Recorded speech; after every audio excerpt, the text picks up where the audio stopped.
taip techniškai kalbant, mūsų genomas yra sudarytas iš maždaug 3,2 milijardo sekų, tai yra Mhm. raidžių A, C, G, T, kurios yra labai kompaktiškai supakuotos į 23 chromosomas.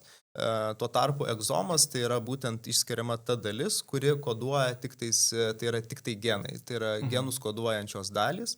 Genetika yra toks dinamiškas dalykas, kuris gali mūsų genus, kurie yra nesikeičiantis, įjungti, išjungti, priklausomai nuo aplinkos ir situacijos. Tai mes galim sakyti, kad genetika yra stabilus dalykas, aišku, gali įvykti pokyčiai, bet jeigu tu su savo aplinka gyvensina jos neišprovokuosi, jinai gali net ir nepasireikšti.